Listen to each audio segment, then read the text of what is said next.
Team Bearsona here with a deck profile of Noble Knights. Alright, so let's get into it. Alright. So first off, of course you need 3 Madraws. Madraw makes everything come together. You open with Madraw and any Noble Arms, you instantly summon any rank 4 or rank 5 you want. Next is 3 Boars. Because Boars is the pretty much power tool dragon of this deck. You search out 3 swords, one goes to your hand, the other go to the graveyard. It's perfect. It sets up your graveyard, gets stuff to your hand. Next is 3 Gwains. Because Madraw and Boars, when they don't have a sword, are considered normal monsters. So summon Madraw, special Gwain, instant 4. 1 Dristan, mainly for the popping effects and the Dristan soft lock. 1 Gualchavad for those late grind games and the rare opportunities where you can do the Noble Knight OTK. 1 Gwenethar, because it's She's basically a walking sword. pretty much, yes, it's Noble Knights trying to be an Inzektor. And of course, Honest, because pretty much everything's a light monster. Alright. Next are let's do spells. Next are spells. First off are 3 upstarts. The deck is really inconsistent. If you don't open up right, you pretty much lose. So you need all the draw power you can get. 2 Galatins, equip cards. Why just 2 Gallatin? Because nearly all the Noble Arms have the condition where you can only control one of them at a time. But Gallatin can only control 1 Gallatin. Destiny, I can only control 1 Destiny. So I wouldn't run any more than 2. Alright. And there's also 3 Arthiturs. Why 3 of those then? And 2 Arthiturs. There's only Alright. 2 here. Again, the same reason as the other one. 2 Excaliburns. But even Excaliburn is the only one that doesn't have the condition of only controlling 1. But even then,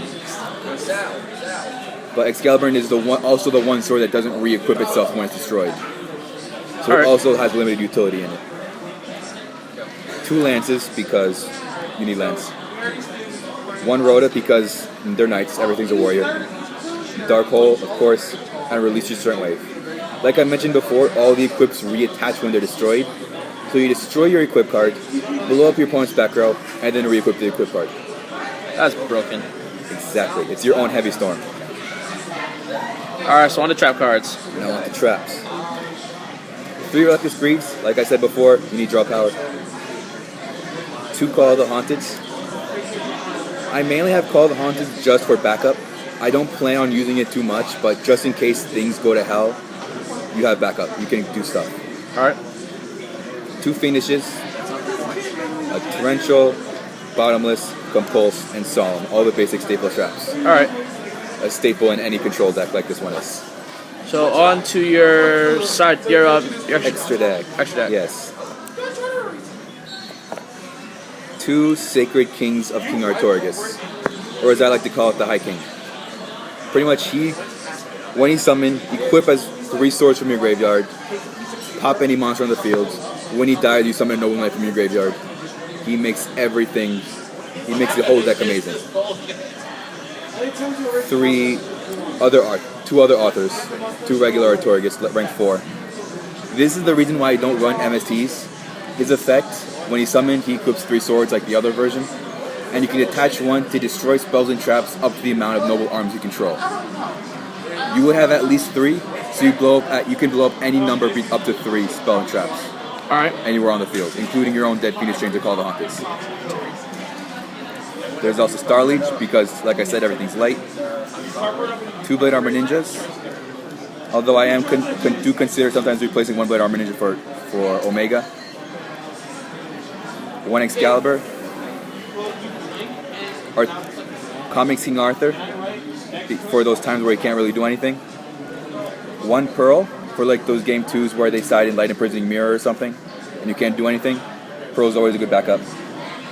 Cowboy. Photon Butterfly thing. Happy, yes. Abyss Dweller locks down decks. And Adrius and Tiras for those rank 5 plays where I don't need the king. Alright. Which usually never happens. So on to side deck. Onto the side deck, yes. In side deck there are 2 Cyber Dragons, along with Chimera Tech. Why? for those machine decks, instead of banishing everything, you use their field to let you win yourself. You summon a giant monster. Alright. And then there's Grand Maul. There's a lot of things that this deck can't get around, like where you can't target something or things can't get destroyed. Grand Maul is a perfect way to get around that. Fucking Grand Maul. Of course. Point made. Dimensional Fissure. Your warriors, it doesn't. The only thing Dimensional Fissure would stop is Gwynethar and Wel'Tavad, which isn't too much of a big hindrance when you can shut down your entire opponent. You can't use Macro because then your swords will get banished, at which point they don't re-equip, which sucks. 3 Kaisers. Because 3 Kaisers where you can just sit, you can just have the king or any noble knight with a sword and activate Kaiser and just ride that out the whole game. 3 MSTs, because you side into 3 MSTs in case you use Skill Drain, which completely shuts this deck down. 2 Rivalries, which shuts down other decks, and you're all warriors, so it really doesn't matter. And 2 DNA Surgeries. Like I said, everything's a warrior, so just make everything a warrior, and you shut down other decks. Alright. Well, thanks for the deck profile. Hopefully we'll be seeing something from you very soon. This is Team Persona, and we're out.